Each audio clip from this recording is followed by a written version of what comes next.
मोदी रहा है। झारखंड मुक्ति मोर्चा झारखंड में किसके साथ लड़ाई हुई? हेमंत सोरेन के साथ, शिबू सोरेन के साथ। कौन सी पार्टी है? क्षेत्र की पार्टी है, अब परिवार की पार्टी बन गई है। बंगाल में हमारी लड़ाई हुई, किससे हुई? टीएमसी से। किसकी पार्टी है? पहले क्षेत्र की पार्टी, अब परिवार की पार्टी बन गई। आप बीजू जनता दल पर आइए, एक व्यक्ति की पार्टी। आप आंध्र प्रदेश में आइए, जगन मोहन रेड्डी की पार्टी। किसकी पार्टी है? वाईएसआर की पार्टी। पहले क्षेत्र की पार्टी, अब परिवार की पार्टी। तेलंगाना में आइए, किसकी पार्टी है? चंद्रशेखर राव की पार्टी है। तेलंगाना राज्य समिति की पार्टी है, टीआरएस है। किसकी पार्टी है? क्षेत्र की पार्टी है, परिवार की पार्टी बन गई। तमिलनाडु में डीएमके क्या है? परिवार की पार्टी है, क्षेत्र की पार्टी थी। महाराष्ट्र में क्या है?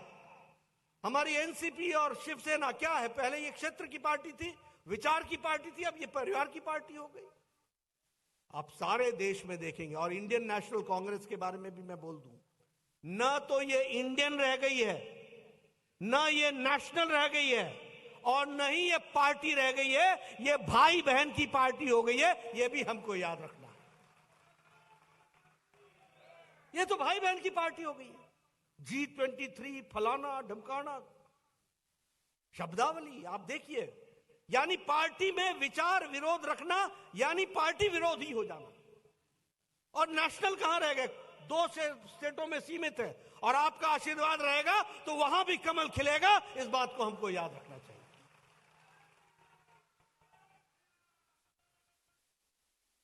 तो हमको, मैं ये सारी बातें आपके सामने इसलिए रख रहा हूं क्योंकि हमारी पार्टी एक अलग पार्टी है जो विचारधारा के साथ, इसलिए मैं कहता हूं जिसको भी इस पार्टी में काम करने का मौका मिल रहा है वह राष्ट्रीय पार्टी के रूप में आगे विचार को बढ़ाने का उपकरण बन रहा है। इसको भी हमको याद रखना है।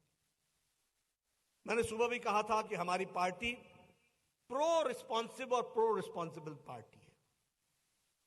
और फिर मैं कहने के लिए नहीं कह रहा हूं, कोरोना के मैनेजमेंट के बारे में कुछ बातें हमारे पाटिल साहब ने बताई हैं।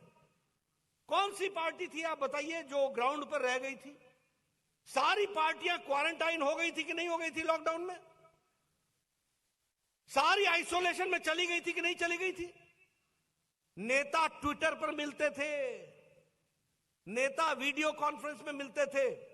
यह भारतीय जनता पार्टी है जिसके लाखों कार्यकर्ता करोड़ों की सेवा करने के लिए धरती पर उतरे थे, सेवा ही संगठन के नाम पर। यह हमको याद है।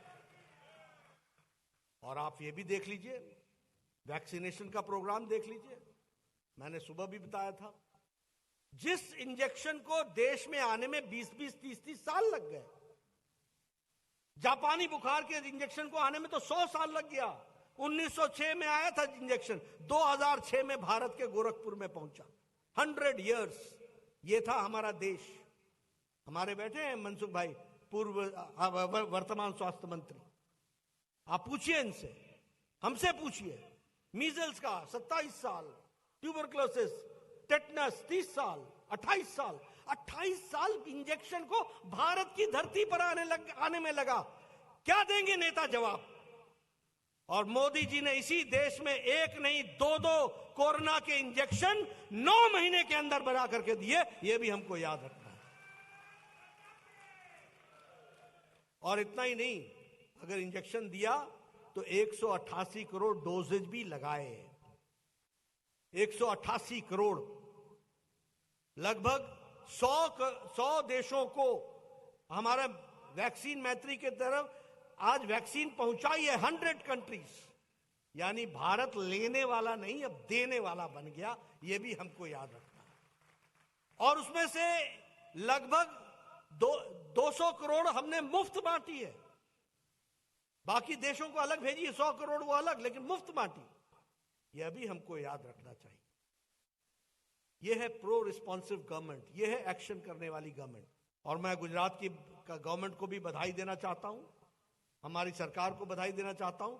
97.4% का वैक्सीनेशन हो गया है, फुल वैक्सीनेशन हो गया है। यह भी हमको याद है। आप सब लोग जो इतने नजदीक बैठे हैं और बिना मास्क के बैठे हैं, ये मोदी जी ने आपको स्वास्थ्य का कवच दिया है और ये सुरक्षा कवच दिया है जो आपको कोरोना में, आज नहीं तो बाकी आप देखिए दुनिया के भी नेता मास्क लगा करके घूम रहे हैं। ये अंतर है। आप ऑपरेशन गंगा की बात कीजिए, कौन सा देश ऐसा है जिस देश में लोगों को वापस लाने के लिए किसी देश के नेता ने काम किया हो? क्या अमेरिका में लोग लेके आए? क्या यूरोप में लोगों को लेकर के आए? लेकिन भारत ने, अगर हमारे 23,000 बच्चे थे तो पुतिन से भी और हमारे यूक्रेन के नेतृत्व से भी बातचीत करके लड़ाई को रुकवाकर भारत के लोगों को सेफ पैसेज दे करके